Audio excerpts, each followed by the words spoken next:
Aujourd'hui, c'est dimanche de Pentecôte. Et donc, c'est le jour où nous célébrons la venue du Saint-Esprit et la naissance de l'Église, n'est-ce pas? Parce que l'Église est née le jour de la Pentecôte. Donc, il y avait des prémices, bien sûr, avant. Il y avait, avec les disciples, on pourrait dire que c'était un genre d'église, mais l'église, telle qu'on la connaît, n'a pas commencé avant la venue du Saint-Esprit. Et donc, nous allons voir ensemble un message tiré des Actes des Apôtres, et nous allons voir un tout petit peu la suite de cette série des Actes des Apôtres aujourd'hui, mais la puissance de la Pentecôte. Et donc, je vous invite à ouvrir votre Bible à Actes chapitre 17 et nous allons lire juste un verset et nous allons prier et après nous allons voir ce que le Seigneur veut nous montrer, nous enseigner ce matin à travers sa parole. Donc, Actes 17, verset 6. Ne les ayant pas trouvés, ils traînèrent Jason en anglais, c'est plus facile pour moi, Jason et quelques frères devant les magistrats de la ville en criant « Ces gens, donc nous, d'accord, ces gens qui ont bouleversé le monde sont aussi venus ici. » Et Jason les a reçus. Prions ensemble. Seigneur, sois avec nous ce matin, aide-nous à comprendre la vérité que nous allons découvrir ensemble et voir ensemble. Peut-être c'est juste un rappel de ce que nous connaissons déjà. Mais Seigneur, nous voulons vraiment comprendre ce que c'est cette puissance que nous avons reçue dans le Saint-Esprit et qui a bouleversé le monde entier, Seigneur, et qui peut et continue à bouleverser le monde entier. Donc Seigneur, sois avec nous ce matin, au nom de Jésus. Amen. Là, aujourd'hui, nous célébrons le dimanche de Pentecôte. Et en fait, la Pentecôte a changé et bouleversé le monde entier. Ça a marqué et transformé le monde. Et notre histoire d'humanité, même pour les non-croyants, a été marquée par la venue du Saint-Esprit. Et nous savons bien et nous comprenons que quand nous lisons l'Ancien Testament, que le Saint-Esprit était quand même impliqué dans ce qui s'est passé dans l'Ancien Testament aussi. Mais pas de la même façon que nous avons aujourd'hui. Dans l'Ancien Testament, le Saint-Esprit venait et se posait sur une personne pour accomplir quelque chose de spécifique, une œuvre pour le Seigneur et par la suite partait. Mais nous avons l'Esprit Saint en nous en permanence. La présence de Dieu lui-même en nous et le fait d'avoir reçu l'Esprit, nous influençons, nous changeons les vies autour de nous. Pas nous, mais Dieu à travers nous. Et c'est quelque chose de merveilleux. Vous savez que Melissa vient de New York, n'est-ce pas? Elle est née à Philadelphie et après, quand elle avait 12 ans, je crois, 11 ans, 12 ans, elle est partie à New York avec ses parents et son père a implanté une église dans le Bronx. Et donc, c'était toujours la ville. Mais à New York, il y a quelques monuments historiques qui sont connus. Qu'est-ce qui est connu à New York? Donc, la ville, il y a quoi? Empire State Building, oui, ce grand bâtiment. Qu'est-ce qu'il y a de plus? La statue de... quand même, c'est un cadeau de votre part, non? Merci Seigneur pour les Français. Et on proclame au monde entier qui vient aux États-Unis, la liberté est ici, se trouve ici. Peut-être pas autant qu'auparavant, mais au moins on espère toujours et on prie dans ce sens. Mais il y a aussi des monuments historiques naturels, comme les chutes de... Niagara. Et en fait, il y avait deux hommes qui se promenaient. Il y avait un Américain et un Anglais, Mary Jo. Un Anglais se promenait avec lui. Et l'Américain est arrivé aux chutes là à New York, à Buffalo. Et il disait, il était fier de sa patrie, de son pays. Et il disait, mais regardez ces grandes chutes. Voilà une puissance extraordinaire non utilisée. Et l'Anglais le regarde, et c'était deux chrétiens, deux frères. L'Anglais se retourne et regarde le monsieur américain et il dit non. Il y a une puissance bien plus grande que ces chutes-là. C'est Dieu dans son Saint-Esprit en nous, non utilisé aujourd'hui. Vous savez, nous avons quelque chose d'extraordinaire en nous qui peut bouleverser le monde entier. La ville de Saint-Gaudens peut être bouleversée, comme nous voyons ici dans ce verset, par notre témoignage, par notre vie, par les gens qui viennent au Seigneur Jésus-Christ, parce que nous proclamons l'Évangile et ils placent leur foi en Jésus-Christ. Et c'est ce que nous prions, qu'à travers nous, Dieu en nous et à travers nous puisse changer le monde. Ici, ce verset a été écrit 32 ans après le jour de Pentecôte, le premier jour de Pentecôte. Et dans 32 ans, la grande majorité des gens dans le monde connu avaient entendu parler de Jésus-Christ. Vous imaginez, la grande majorité des gens dans le monde connu, donc l'Empire romain, d'accord, et Afrique et l'Europe, même dans le nord d'Europe, où les Romains n'avaient pas conquis encore, ils avaient entendu de Jésus-Christ et il fallait venir par la foi et l'accepter. Et pourquoi? Parce que 11 hommes simples, des pêcheurs, des charpentiers, des zélotes, comme on appelle les uns les autres, des gens comme vous et moi ont été habités par la présence même de Dieu. Et vous savez, nous avons la même possibilité de bouleverser le monde entier. Nous avons accès à la même puissance aujourd'hui. Mais malheureusement, nous mettons très souvent et nous éteignons, nous étouffons cette puissance parce que on ne la connaît pas. Alors, quelle est cette puissance? Quelle est cette puissance qui peut transformer le monde entier? C'est le Saint-Esprit. Et nous voyons ici que c'est une puissance qui change les personnes, qui change les gens. Et là, nous allons voir quelques petits détails. Comment l'Esprit Saint change les personnes quand il vient habiter en eux. Et en fait, nous comprenons que quand l'Esprit Saint vient, il change la personne et la transforme en une nouvelle créature. Regardez ce que la Bible dit dans 2 Corinthiens chapitre 5, verset 17. 2 Corinthiens 5, 17. La Bible nous dit ceci: si quelqu'un est en Christ, il est une nouvelle créature, les choses anciennes sont passées, voici toutes choses sont devenues nouvelles. Les personnes ont changé. Ça veut dire que notre personnalité doit être changée. Quand Dieu habite en nous, on n'est plus ce vieux grincheux qui n'est jamais heureux.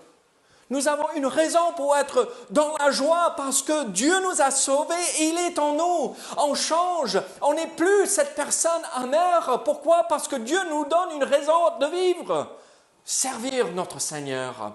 Mon grand-père, un homme extraordinaire à la fin de sa vie. Mais avant, un homme alcoolique qui buvait, un coureur de jupons, un homme horrible qui battait ma grand-mère. C'était un homme méchant. Mais un jour, il écoutait à la radio un message de l'église où ma grand-mère allait.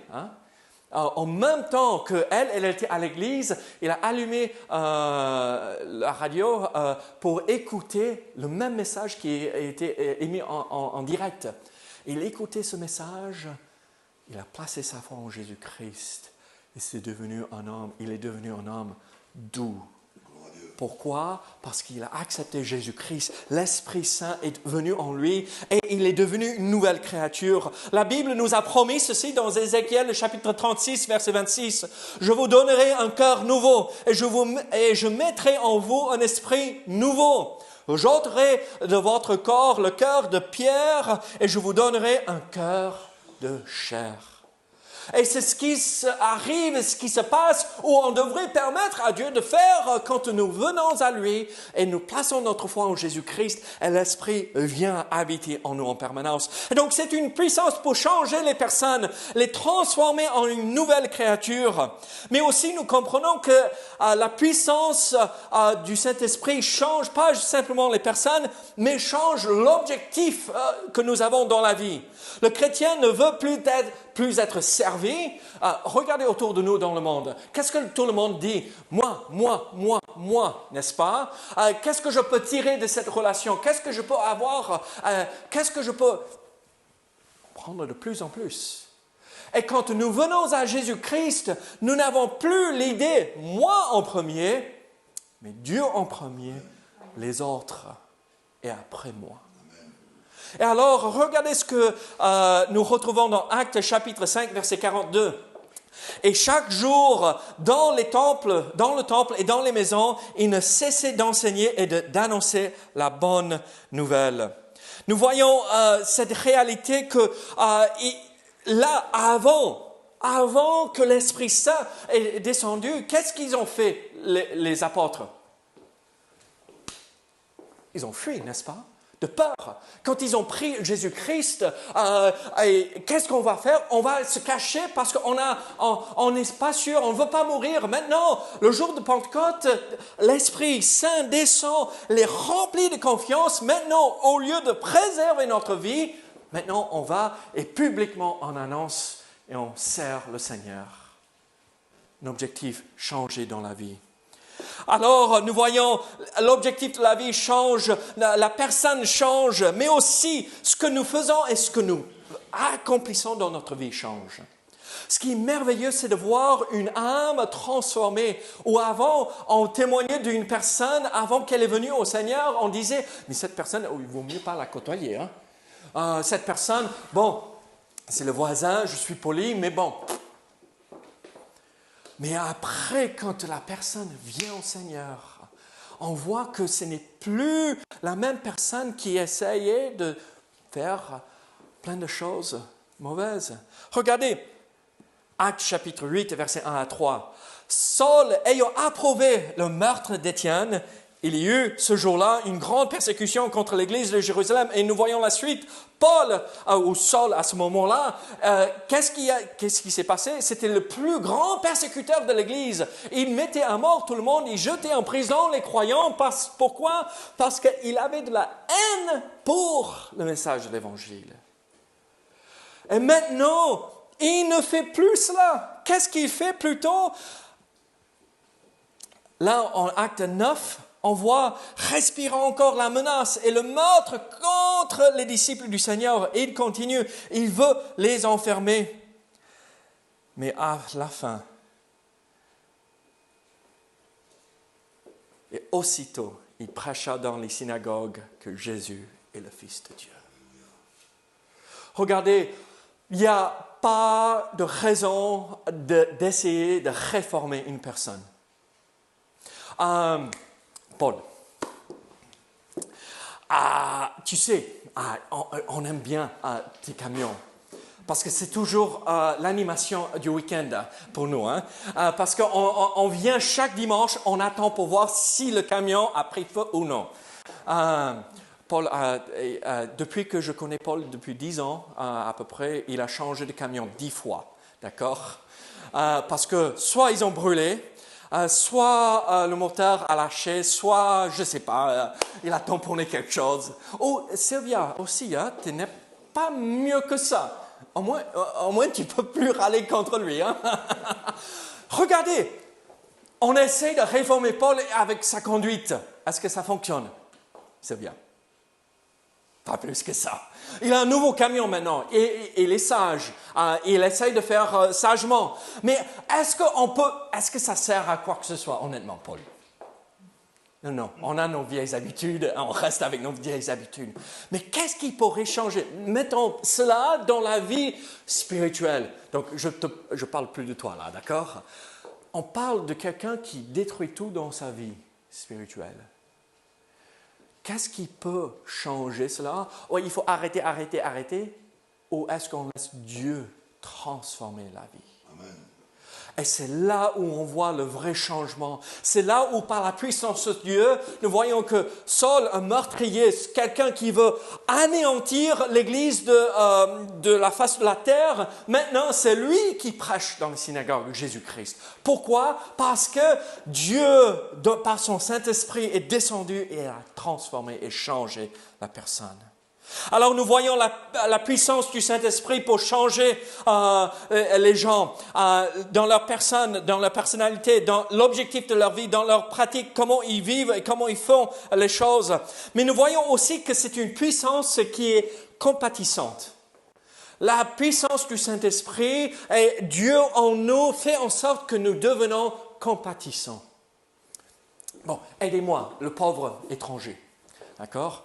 Qu'est-ce que cela signifie, compatissant?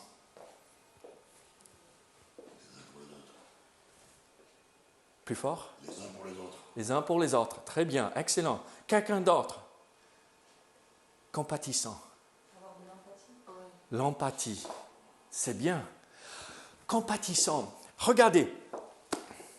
Moi de nature, vous savez comment moi je suis. Qu'est-ce que je suis? Je vous ai dit, hein? Timide. Et ce n'est pas juste ça, mais naturellement, j'ai l'objectif devant moi. Je mets mes... pour que je ne vois rien de plus. Ouais. Et je fonce. Est-ce que c'est bon ça? Surtout avec une femme et des enfants. Non. Il faut que j'ouvre mes yeux et que je regarde et que je sois compatissant vis-à-vis de ma femme. Même si ça ne vient pas naturellement, il faut que j'y travaille pour arriver à cela. Et donc, en fait, la compassion est bien plus que l'amour. C'est j'aime mon épouse de tout mon cœur, Dieu, ma femme, mes enfants et après vous les autres, d'accord? Mais Dieu en premier et ma femme par la suite. Et je l'aime de tout mon cœur, mais juste parce que j'ai de l'amour dans mon cœur pour elle, ça ne signifie rien. Il faut que l'amour passe en action et accomplit quelque chose. Et alors, ce que Dieu accomplit en nous quand nous avons sa présence en nous, c'est que nous passons à l'action avec l'amour qu'il nous donne pour les autres. Et alors, regardez, l'amour et la compassion en action. La compassion doit grandir, croître dans notre vie. Regardez Actes chapitre 20, verset 31. Veuillez donc vous souvenons que durant 3 années, je n'ai cessé nuit et jour d'exhorter avec larmes chacun de vous. Là encore, c'est l'apôtre Paul, l'exemple. Et pendant 3 ans et demi, qu'est-ce que la compassion pour ces gens-là dans cette ville où il a enseigné pendant 3 ans et demi? La patience de travailler avec les gens. Noé, tu sais ce que moi j'aime bien avoir chez mes enfants? Yann, fais ça. Et je veux voir qu'il saute et il se lève et instantanément, il obéit. Mais Pilar, tu crois qu'il fait ça chaque fois? Non. Caris, fais ça. Ce matin, il bricolait sur un truc et Mélissa, maman, disait « Mettez vos chaussures, nous partons. » Est-ce qu'on était à l'heure, mamie Antoinette? Vous savez pourquoi on n'était pas à l'heure? Les enfants, mais mettez les chaussures, mais qu'est-ce que... Non. Est-ce que c'est ça ce que Paul a fait? Non. Patiemment, pendant 3 ans et demi, il enseignait doucement et sûrement l'Église. Et cet amour, cette compassion pour l'Église grandissait au fur et à mesure, petit à petit. Mais ce n'est pas juste une compassion qui grandit, qui va croître, mais c'est aussi une compassion qui soupire, qui souffre avec les autres. Nous avons l'exemple en Romains 8, 26, n'est-ce pas? Quand nous ne savons pas comment prier, l'Esprit Saint intercède en notre faveur avec des soupirs inexprimables. Là, c'est l'exemple magnifique. Et là, quand nous voyons un frère ou une sœur dans la souffrance, vous et moi, nous devrions, vaut mieux très souvent pas dire un seul mot, juste être à côté et soupir, souffrir, prier, intercéder en leur faveur. Et Dieu intervient et il touche leur vie, il les relève. Mais à nous d'avoir cet exemple en nous que nous prions en faveur des autres. La compassion pour nos frères et nos sœurs. Moi de nature, comme je vous ai dit déjà, voilà l'objectif et je fonce. Il ne faut pas être comme ça. Il faut enlever et regarder pour accompagner les uns les autres dans la prière, dans l'intercession, dans le soutien. On a tous besoin de quelqu'un qui est là, qui écoute et qui prie, qui ne vient pas pour critiquer, qui ne vient pas pour donner la réponse, fais comme ceci et ça ira. On n'a pas besoin de cela. Dieu nous parle déjà. Il nous révèle comment faire. Alors, soyons à côté pour les encourager. Soyons compatissants. Alors, nous voyons que c'est une compassion qui va grandir, une compassion qui soupire et qui intercède comme l'Esprit Saint pour les uns les autres, mais aussi c'est une compassion qui donne ou qui se sacrifie pour les uns les autres. Là, Paul encore était l'exemple. Regardez Actes 21, verset 13. Alors il répondit, « Que faites-vous en pleurant et en me brisant le cœur? Je suis prêt non seulement à être lié, mais encore à mourir à Jérusalem pour le nom du Seigneur Jésus-Christ. » Moi, je ne sais pas pour vous, mais de plus en plus, je regarde la société et je vois ce qui se passe autour de moi et personne est prêt à faire quoi que ce soit pour les uns les autres autour de lui. Tout le monde sait comment pouvez-vous m'aider moi? Comment moi je peux tirer le maximum possible de cette relation ou ceci ou cela? Tout le monde est égoïste. Tout le monde c'est moi. Et Facebook, Twitter, tous ces réseaux sociaux, c'est l'exemple magnifique de l'orgueil humain. C'est horrible de tout ce que nous voyons ici. Et regardez ce que l'apôtre Paul dit en contraste. Il dit, moi je suis prêt à mourir pour servir les autres. Moi, je suis prêt à tout donner pour accomplir la volonté de Dieu dans ma vie. Mais vous savez, le dimanche matin, c'est un peu exiger beaucoup à être là à 10h30. On n'est pas même prêt à sacrifier un tout petit peu. Vous savez, non, je peux... Dieu veut qu'on se lève et qu'on soit prêt à donner de nous-mêmes pour le servir. Qu'est-ce que vous avez sacrifié ici récemment pour le Seigneur? Qu'est-ce que vous avez donné pour un frère ou une sœur ici récemment? Ou est-ce que vous êtes toujours à ce stade bébé dans la vie spirituelle où vous recevez, et quand ça ne va pas, il faut changer la couche, on pleure et maman vient. Et quand on a faim, on pleure et maman vient. Ou est-ce que nous sommes arrivés au point où, maintenant qu'on a tellement reçu de la part de Dieu, on peut donner aux autres?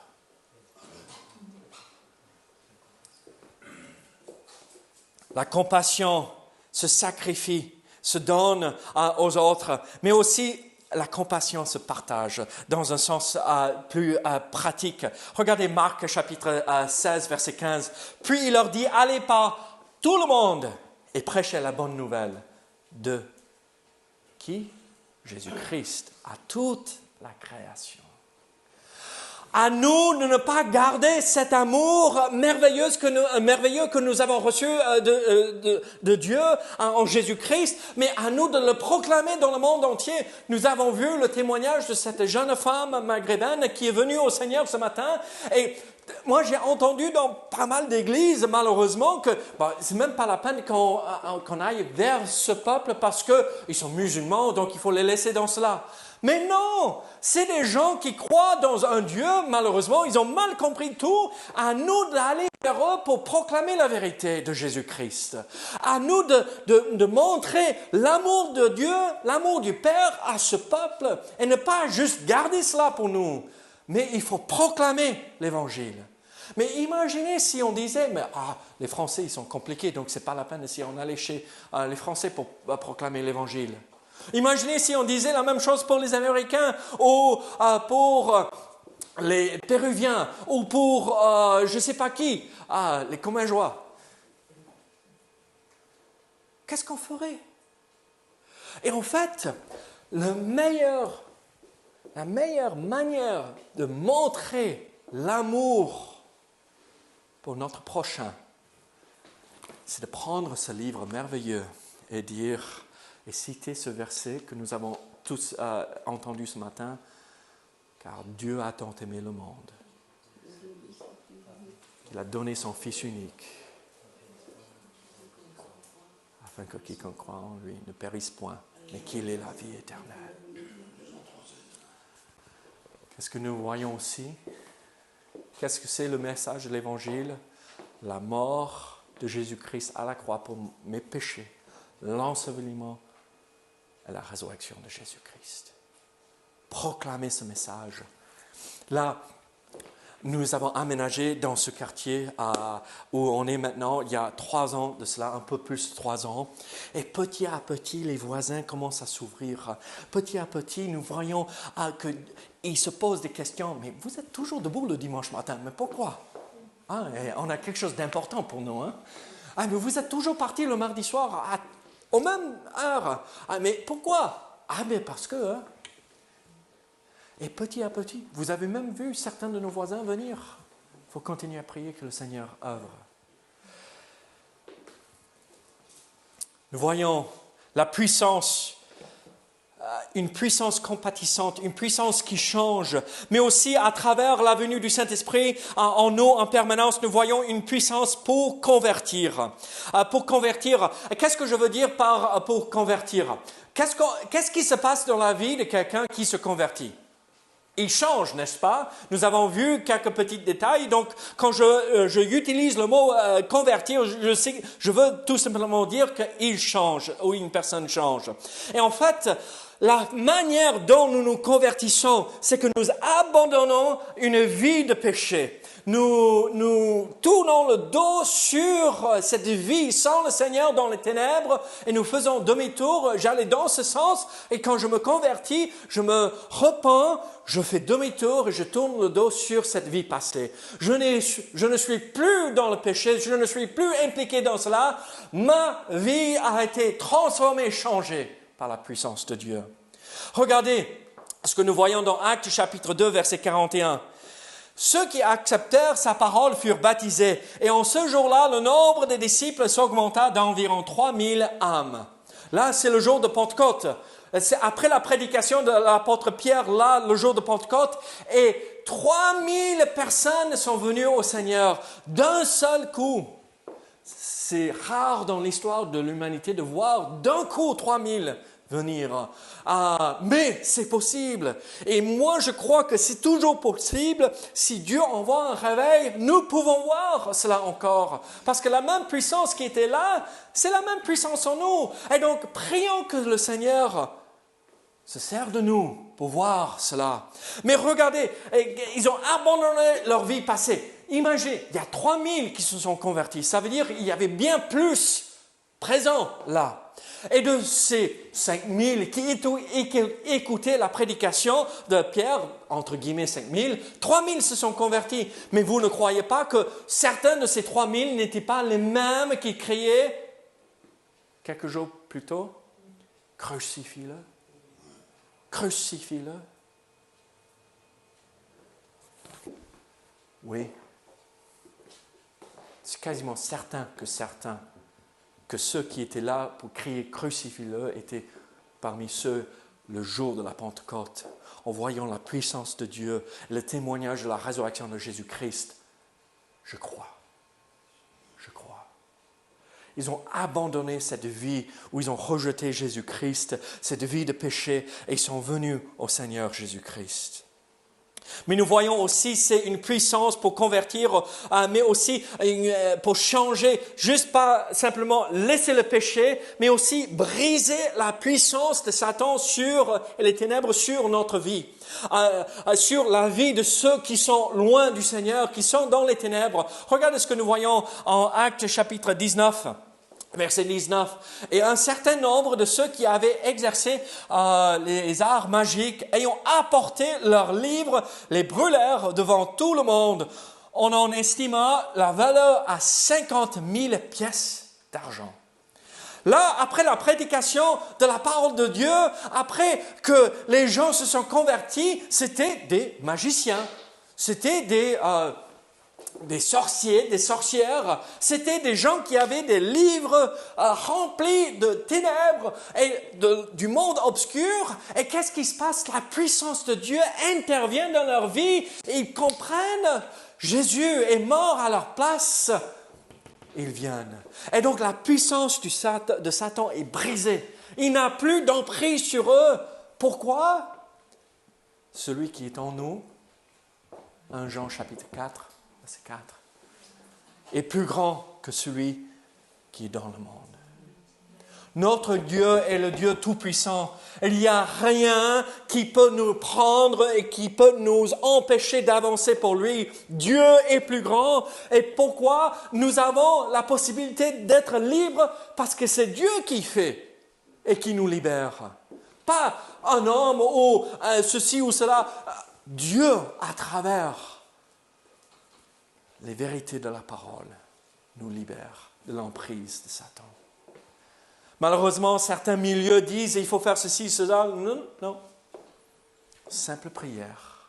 Et Dieu intervient et nous libère. Alors, c'est une libération où ça change, où nous ne sommes plus sous l'emprise de Satan, mais nous sommes libérés par la puissance de Dieu. Alors, cette puissance est aussi persévérante. La puissance que nous recevons de la part de Dieu, ce n'est pas juste une puissance qui change, qui convertit, qui est compatissante, qui transforme les gens, mais aussi c'est une puissance qui persévère. Quelqu'un qui dit « je suis croyant » et qui ne persévère pas jusqu'à la fin, on remet en question « est-ce qu'il a vraiment cru ?»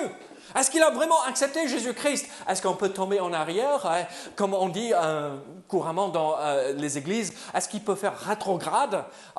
Oui, mais s'il est vraiment un enfant de Dieu, il va toujours revenir et remettre sa vie en règle avec le Seigneur. Mais s'il ne revient pas, là, il faut se poser la question. Mais alors, nous comprenons que quand Dieu est en nous, nous allons persévérer jusqu'à la fin. Nous allons tenir ferme jusqu'à la fin parce que ce n'est pas moi qui fais quoi que ce soit, mais c'est Dieu qui fait tout en moi. Alors, regardez Actes chapitre 2, une puissance persévérante. Actes chapitre 2, verset 42. Ils persévéraient dans l'enseignement des apôtres, dans la communion fraternelle, dans la fraction du pain et dans les prières. Nous voyons ici l'exemple par lequel nous persévérons. Mais qu'est-ce que ce mot veut dire, la persévérance, persévérer? En fait, quand on étudie la langue originale, le mot que nous traduisons, le grec, le mot que nous traduisons, persévérer, en règle générale, c'est un mot qui signifie ceci. Rihanna, tu crois que je suis... Elle rigole. Tu crois que je suis fort? Dis honnêtement. Ben ouais, un peu. Oh! Au moins ma fille, quand je fais comme ça, elle dit « Waouh, papa !» Et Yann regarde, je fais comme ceci, et Yann, il dit « Regarde, mais j'espère un jour avoir ça. » Hier soir, on était avec Marie-Jo et Jonathan, son mari, hier soir, il y avait un orage qui passait. Et quand on montait dans la voiture hier soir, ils voyaient les éclairs et ils entendaient le grognement avec le tonnerre. Et ils disaient, mais papa, qu'est-ce qui se passe? Non. Parce que normalement, ils sont au lit, ils n'entendent rien en bas. Et donc, ils avaient un peu peur. Et je rigolais avec eux, mais c'est que des éclairs, c'est que tonnerre, c'est rien, ne vous inquiétez pas, parce que voici l'éclair et voici le tonnerre. Et les deux morts de rire et après c'est bon. Tu crois ça? Non.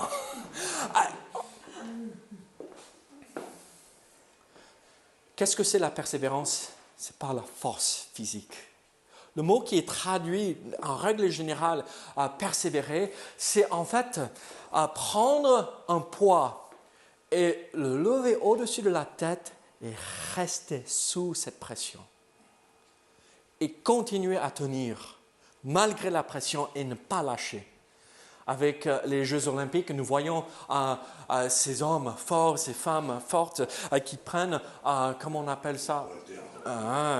Ils sont un peu... Mais bon, qui veut faire comme ça? Hein? Si ça me tombe sur la tête, c'est la fin. Mais l'image de ces athlètes, c'est ça, hein, la persévérance. il y a une pression constante et je tiens ferme jusqu'à ce que j'ai achevé. Persévérer. Qu'est-ce que c'est? Donc, de quelle manière faut-il persévérer? Persévérer dans le salut. Il ne faut pas dévier du chemin. Il ne faut pas transformer le message du salut.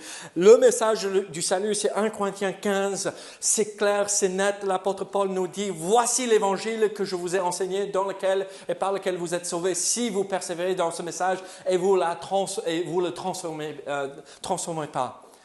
Jésus mort, enseveli et ressuscité. Et nous voyons que Jésus est le seul chemin. Moi, j'ai assisté à une réunion où il y avait plusieurs responsables d'église, entre guillemets, église, et une personne a dit, mais non, nous ne voulons pas être exclusifs ici. Oui, ici, en Europe, en Amérique, c'est Jésus, mais peut-être Dieu s'est révélé autrement ailleurs. Et moi, j'ai dit, non, Jésus dit, je suis pas un des chemins, le seul chemin, la seule vérité et la vie. Il n'y a pas croire en Bouddha, croire en Mahomet ou Allah ou autre chose et c'est la foi qui suffit. Non, la foi ne suffit pas. Vous manifestez tous ce matin la foi dans les chaises. Mais est-ce que cette foi dans cette chaise dans laquelle vous êtes assis est une foi salvatrice? Non, pas du tout. Donc l'objet de la foi est important. Et c'est la foi en Jésus-Christ qui sauve. Il n'y a de salut en aucun autre, car il n'y a sous le ciel aucun autre nom qui a été donné parmi les hommes, par lequel nous devions être sauvés. Et quel est ce nom? Le nom de Jésus-Christ. Le nom de Jésus-Christ. Regardez ce que Paul et Silas a dit. Nous avons vu ceci la semaine dernière, ou la semaine avant cela. Paul et Silas répondirent, « Crois au Seigneur Jésus, et tu seras sauvé, toi et ta famille. » Dans Actes 16, verset 31. Pas croire et croire tout simplement. Alors, quel est le message dans lequel il faut persévérer? Le message du salut. Jésus seul est le chemin. C'est le message aussi de l'obéissance. Persévérer dans l'obéissance. Quand un enfant de Dieu vient et il commence à grandir dans la foi, il devient cet enfant obéissant. Un enfant qui prend plaisir à écouter la voix du Seigneur. Là, ce matin, les enfants étaient un peu fatigués, donc ils étaient lents à démarrer. Le décollage ce matin était vraiment lent. Mais vous savez qu'en règle générale, mes enfants sont extraordinaires. Et quand je dis à Caris, Caris, va faire ceci, va faire cela, il n'y a rien qui fait plus plaisir que de voir, ok, de papa. Oui, papa. Ou de voir Yann dire, non, fais ça. Ah, mais Yann, et ça prend 2 fois, 3 fois pour qu'il comprenne. Et après, mais ça réjouit le cœur de voir un enfant obéissant. On était chez Sylviane il y a 2 semaines de cela. Et prier pour la sœur de Sylviane. Il y a l'intervention cette semaine, donc elle part pour être avec elle là, donc prier pour Sylviane. Mais on était chez elle et elle a fait la crémaillère. Donc elle avait invité tous ses amis là. Et bon, Sylviane, elle est un peu plus âgée que toi, on va dire, d'accord? Elle a 2-3 ans plus que toi, toujours jeune, mais avec beaucoup de cheveux blancs, d'accord? Et donc tous ses amis ont des cheveux blancs. D'accord? Et on était là, on était les seuls avec des enfants. Il y avait un autre couple avec 2 enfants aussi.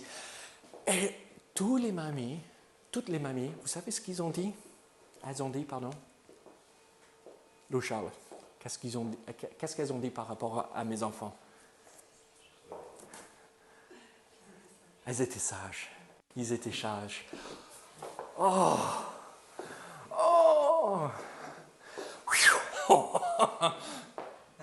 Mais Dieu, c'est pareil. Il veut voir, vous et moi, des enfants sages.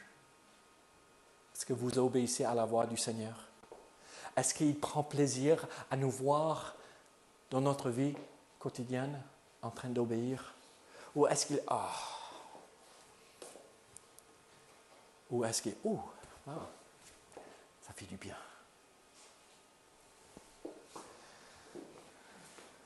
Regardez ce que l'apôtre Paul a dit au roi Agrippa. Je n'ai point résisté à la vision céleste. Il avait reçu une vision de Dieu. Fais ceci. Et qu'est-ce qu'il a fait? Il l'a fait. Il a obéi. Ça allait coûter cher, mais je vais obéir à la voix de Dieu. Nous voyons aussi persévérer dans l'enseignement des apôtres, c'est l'enseignement dans le salut, c'est l'enseignement de l'obéissance dans leur exemple, mais aussi c'est l'enseignement dans la souffrance. Regardez, vous et moi, les enfants de Dieu, nous ne sommes pas appelés à une vie en rose. Chacun de nous traversons une épreuve, certaines épreuves plus grandes que d'autres. La vie avec le Seigneur n'est pas un long fleuve tranquille, sans souci dans la vie.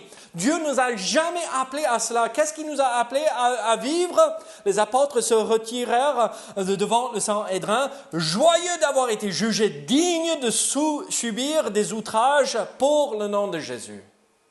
Il y a un certain mouvement dans le monde chrétien ou l'évangile de prospérité. Si tu n'as pas d'argent, tu n'as pas assez de foi. Si tu es malade, tu n'as pas assez de foi. Tu ne marches pas en communion avec Dieu. Si tu traverses une épreuve, c'est à cause d'un péché. Mais c'est complètement anti-biblique. Les apôtres, est-ce qu'ils étaient en règle avec le Seigneur là? Oui, bien sûr. Et ils ont subi des souffrances. L'apôtre Paul avait l'écharde dans la chair. Est-ce qu'il n'était pas en règle avec le Seigneur? Moi, je n'oserais pas dire que l'apôtre Paul ne marchait pas avec le Seigneur. Mais il a dit que le Seigneur a permis qu'il continue et persévère avec ce problème pour qu'il reste humble. Nous sommes appelés à souffrir pour le Seigneur. Alors, ne soyons pas outragés parce que parfois dans la vie, nous passons par un moment difficile, mais cherchons la vérité à travers cela et essayons de comprendre qu'est-ce que le Seigneur veut me montrer et m'enseigner dans cette souffrance. Ma mère s'est retrouvée à l'hôpital à plusieurs reprises et à un moment donné, mon père a reçu un coup de fil de l'hôpital. Si vous voulez dire au revoir à votre femme, à votre épouse, venez maintenant. Vous imaginez entendre cela? Ça, c'est pas facile à entendre. Il nous a pris, nous les enfants, il nous a confié à quelqu'un de l'église et vite, il est parti. Ma mère est toujours vivante. Dieu l'a guérie. Dieu a posé sa main puissante. Qu'est-ce qu'elle témoigne de ce moment-là? Je n'ai jamais senti la présence de Dieu aussi puissamment qu'à ce moment-là. Quel exemple de ce que nous allons vivre plus tard dans la gloire. Quel avant-goût. Là, aujourd'hui, vous savez ce qu'elle m'a dit une fois? Peut-être sans trop réfléchir, parce que quel enfant veut entendre ceci? Je n'ai pas peur de mourir, je suis prêt à partir. Pourquoi? Parce que je sais ce que ça va être. Je l'ai déjà expérimenté. Quel don merveilleux! Alors la souffrance n'est pas forcément toujours une mauvaise chose. Ce n'est pas ce que Dieu veut, mais à travers ces souffrances qui arrivent, parce qu'on vit dans ce monde déchu, Dieu peut accomplir des choses merveilleuses. La souffrance. Et aussi, encore, je reviens à ceci, sacrifice. Quel est l'enseignement des apôtres dans lequel nous devons persévérer? Sacrifice. Nous avons vu ceci il y a quelques semaines. On parlait de Judas et Silas ici, en Acte 15. Ces hommes qui ont exposé leur vie pour le nom de notre Seigneur Jésus-Christ. Ils ont failli mourir. Pourquoi? Pour le nom de Jésus-Christ. Ils étaient prêts à sacrifier leur vie. Sommes-nous prêts à sacrifier pour Jésus? Quoi que ce soit. Ce navire s'appelle Empress of Ireland, l'Empress d'Irlande. C'était la sœur du navire Titanic, d'accord? Même entreprise a fait construire. Et en 1914, le 29 mai, donc il y a juste quelques jours de cela, mais plus de 100 ans en arrière, d'accord, ce navire a fait naufrage. Mais sur ce navire, il y avait 150, entre guillemets, missionnaires, serviteurs de Dieu, qui travaillaient pour l'armée du salut. Et il y avait plus de 1000 personnes qui sont tombées dans l'eau quand ça a fait naufrage, quand ça a coulé. De ces 150 serviteurs de Dieu dans l'armée du salut, ont vu qu'il n'y avait pas assez de gilets de sauvetage pour tout le monde. Vous savez ce qu'ils ont fait, eux? Ils ont enlevé leur gilet de sauvetage, ils ont donné cela à tout le monde, et aucun d'entre eux, de ces 150 qui sont tombés dans l'eau, 130 sont morts, et 109 corps de ces serviteurs ont été trouvés. Il n'y avait pas un seul avec un gilet de sauvetage. Et vous savez ce que les gens sur le navire disaient? Envoyer des gens venir vers nous et dire « Je peux mourir, je suis prêt à mourir. Tenez, vous, non. Tenez, peut-être vous aurez l'occasion de venir au Seigneur. » Chaque année, le 29 mai, depuis 1914, l'armée du salut se réunit au lieu. Ils venaient de partir du Canada, la ville de Québec, pour retrouver, c'était le port là, ils partaient du Québec pour partir en Irlande. Ils marquent ce sacrifice. Moi, je suis prêt à mourir. J'ai tout en règle avec le Seigneur. Je peux donner ma vie. Mais toi, est-ce que tu connais le Seigneur? Je suis prêt à perdre ma vie pour que tu aies l'occasion de connaître le Seigneur. Est-ce que j'ai le courage d'agir de la même façon? Il chante un cantique, en anglais bien sûr, « I can die better than you can ». C'est un cantique chez « Je peux mourir mieux que toi ». Parce que je suis prêt, c'est mal tourné en français, mais je suis prêt à mourir, parce que je connais le Seigneur.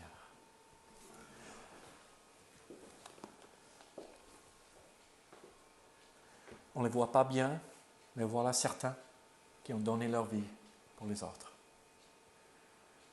Suis-je prêt à sacrifier juste quelques minutes pour le Seigneur par semaine?